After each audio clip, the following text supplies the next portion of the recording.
When you say Alhamdulillah, you're not just expressing gratitude, you're declaring faith. You're acknowledging that everything happening to you, whether sweet or bitter, is not random. It's a part of a divine plan designed specifically for your growth.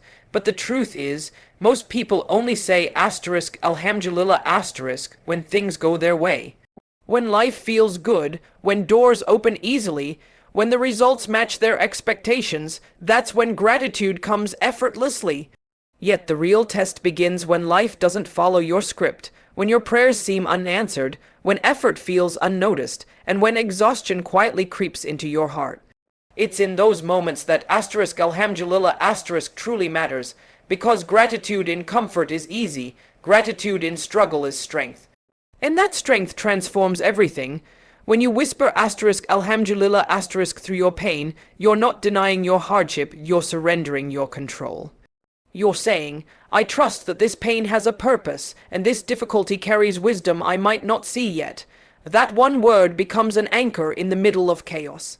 It reminds you that your story isn't over, that your struggle is not a punishment but a preparation. It's Allah teaching you patience, humility, and resilience through the very moments that test you most. Many people think gratitude is only for the blessings we enjoy, but the truth is, Alhamdulillah is also for the blessings we don't yet understand. When you lose something, when life delays what you desire, or when the path ahead looks uncertain, even then, saying Alhamdulillah means you believe goodness still exists within that moment. Maybe that delay is protecting you, maybe that loss is redirecting you, maybe that silence from Allah is not rejection but redirection. Gratitude changes how you see everything. It shifts your focus from what's missing to what's still here. We often say we're tired of trying, tired of waiting, tired of failing. But sometimes that tiredness isn't from effort, it's from resistance. We fight what's written, we resist what's destined, we argue with what's already part of our story. Alhamdulillah brings peace because it teaches acceptance. It tells your heart to rest in what is decreed, not to exhaust itself in what cannot be changed.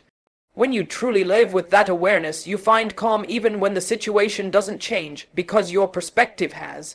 You start to see the blessings hidden in the struggle, the patience you developed, the faith you deepened, the lessons you gained. Think about it. How many times have you looked back on a painful moment and said, now I understand why it happened? But in the moment, it felt unbearable. That's the power of Alhamdulillah. It bridges the gap between confusion and clarity, between fear and faith. It keeps your heart humble when you win, and it keeps your heart strong when you lose, because no matter what, Alhamdulillah reminds you that Allah never makes mistakes. Every delay, every disappointment, every detour carries a lesson meant for you. And when you learn to say Alhamdulillah in all circumstances, your life begins to change. You stop chasing perfection and start embracing purpose. You stop comparing your journey to others and start focusing on your own progress. Gratitude becomes your daily discipline. You wake up thankful, you walk through the day mindful, and you sleep peacefully knowing that nothing was wasted. Alhamdulillah becomes more than a phrase. It becomes a lifestyle, a mindset, a heartbeat of faith that keeps you grounded in a world that constantly tries to shake you. So the next time life feels heavy, don't rush to say you're tired. Pause, take a deep breath, say Alhamdulillah. Because maybe you're not tired, maybe you just needed to be reminded of who's been carrying you all along. Sometimes we say, I'm tired, when in reality, we're not truly tired, we're just disconnected from our purpose. The body becomes weak when the heart loses direction. When you wake up each day without remembering why you do what you do, even the smallest effort feels heavy.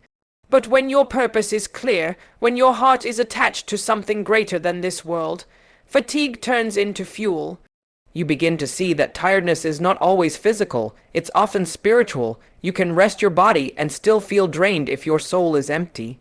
And you can work endlessly, face countless challenges, and yet feel alive if your heart is filled with meaning. When a person understands that their life is not just about surviving but about serving, everything shifts. You stop looking at effort as a burden and start seeing it as an act of worship. You realize that every hardship you endure, every task you complete, and every moment you persevere is being recorded not by people, but by the one who never forgets. When that understanding sinks into your heart, you find a new energy that sleep cannot give and that comfort cannot sustain. You rise not because you're forced to, but because your purpose pulls you forward. Look at the people who changed the world or left a legacy of goodness. They all had moments of exhaustion, yet they never quit. Why? Because they knew what they were living for. Their strength didn't come from their bodies, it came from their conviction. When you live for your purpose, even your pain starts working for you. You stop running from challenges and start learning from them. And that's what we often miss today. We want progress without persistence, success without sacrifice, peace without patience. But real peace doesn't come from avoiding struggle. It comes from giving your struggle meaning. The truth is, many of us feel lost because we've tied our worth to achievements, recognition, or comfort. And when those things fade, our motivation disappears with them. But when your intention is to please Allah, your motivation never dies because He never leaves. You begin to understand that every step you take, even when no one sees it, has value. The late nights, the silent efforts, the unseen sacrifices, they all count. That's when the phrase "I'm tired" starts to lose its power because your soul whispers back, "But I'm not done yet." Sometimes we wait for life to get easier before we start moving, not realizing that ease is a reward for movement. Purpose gives direction to your pain. It turns obstacles into opportunities and transforms ordinary actions into extraordinary worship.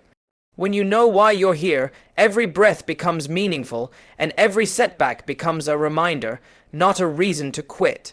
So whenever you feel tired, don't rush to rest your body, rest your intention, reconnect with your purpose. Remind yourself that you're not here just to exist, you're here to fulfill a mission uniquely written for you. Your exhaustion is temporary, but your impact can be eternal. Real tiredness comes from chasing the wrong things, but real strength comes from remembering who you're doing it all for. So maybe you're not tired, maybe you've just forgotten your purpose, and once you remember it, you'll realize that the same energy you thought was gone was just waiting to be reawakened by meaning. Discipline is not about doing everything at once. It's about doing what matters most with consistency and sincerity. Many of us say we lack discipline, but the truth is, we often lack direction. When the mind is scattered, when the heart is divided, it becomes impossible to stay consistent. You can't build a strong routine on a weak purpose. You can't expect focus when your heart is chasing 100 different things. That's why true discipline begins with clarity, knowing what truly deserves your time and what doesn't. Because when you know your why, your how becomes easier. People think discipline is about restriction, about forcing yourself to do things you dislike. But in reality, it's about freedom, freedom from laziness, from confusion, from wasted potential. It's not a punishment, it's protection. It protects your goals from distraction, your time from regret, and your faith from neglect. When you live without discipline, you live at the mercy of your moods. But when you cultivate discipline, you rise above them. You stop waiting to feel ready and start acting with purpose. You stop following feelings and you start following values. The problem today isn't that we're incapable, it's that we're unfocused. We give our energy to everything that doesn't matter and then complain about being drained. We spend hours scrolling, comparing, reacting, and then wonder why our hearts feel empty and our dreams feel distant. Focus is the bridge between effort and excellence, and without it, no amount of talent or intention can take you far. That's why gratitude and discipline go hand in hand. When you say Alhamdulillah sincerely, you remind yourself of what you already have. And when you appreciate what you have, you start taking care of it. That's discipline. Gratitude fuels focus, and focus strengthens discipline. Think about it. When you truly value something, you naturally protect it. You don't need constant reminders to care for it. When your heart values prayer, you discipline yourself to never miss it. When your mind values health, you discipline your habits. When your soul values peace, you discipline your words. Discipline isn't about perfection, it's about consistency. It's not about never failing, it's about never giving up. And that mindset comes only when your focus is anchored to purpose, not to comfort. When you stop seeing discipline as a struggle and start seeing it as worship, it changes everything. Every time you control your tongue, every time you fight your laziness, every time you push yourself to do what's right even when it's hard, that's worship. That's growth, that's self-mastery. You begin to realize that the real enemy is not the workload, but the wandering mind. It's not the number of tasks, but the lack of focus behind them. You don't need more hours in your day, you need more direction in your heart. So maybe you're not undisciplined, maybe you've just lost sight of what truly matters. Bring Alhamdulillah back into your routine. Say it before every challenge, every plan, every new beginning. Let gratitude sharpen your focus and remind you of why you started in the first place. Because once your heart remembers its purpose, your body follows naturally. Discipline will no longer feel like a burden, it will feel like devotion. And when that shift happens, everything changes. You stop making excuses, you stop delaying your goals. You stop saying, "I'll start tomorrow," because you understand that every tomorrow begins with a discipline today. So before you call yourself lazy or undisciplined, pause for a moment and ask yourself, am I really lazy, or have I simply forgotten what I'm working toward? Because once you remember that, focus returns, and with it, discipline finds its place again. Life will never move in straight lines. It will rise and fall, open and close, test and teach. And in those shifting moments, between what you plan and what Allah plans, lies the real test of your faith. Alhamdulillah becomes the rope that keeps you balanced when everything else feels unstable. It's the anchor that holds you steady between your effort and your trust. Because faith was never meant to be passive.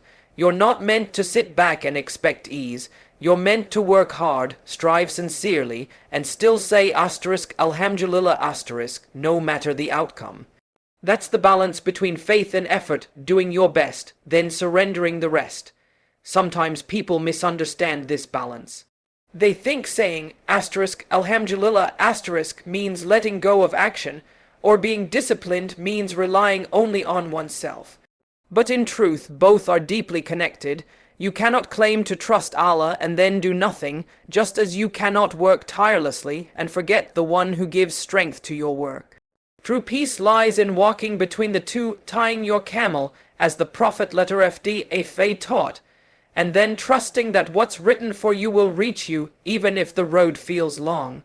That's where Alhamdulillah comes in. It reminds you that your role is effort, and his role is outcome. You act with discipline, but you rest with faith. There will be times when you put in all the effort, when you give everything you have, and still the results don't appear as you expected. In those moments, Alhamdulillah is not a phrase of resignation, it's a declaration of trust. You're saying, even when I don't understand, I still believe this is good for me.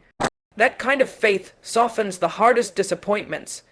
Because while your eyes see what's lost, your heart begins to see what's gained: patience, humility, reliance, and growth. Sometimes Allah holds back what you want to give you what you need, and only a grateful heart can recognize that difference. Every effort you make, even the ones that seem unnoticed, carries weight with Allah. He sees your quiet sacrifices, your private struggles, your moments of sincerity when no one else does. Alhamdulillah keeps your heart humble in success and steady in failure. It reminds you that victory doesn't come from your power, but from his permission.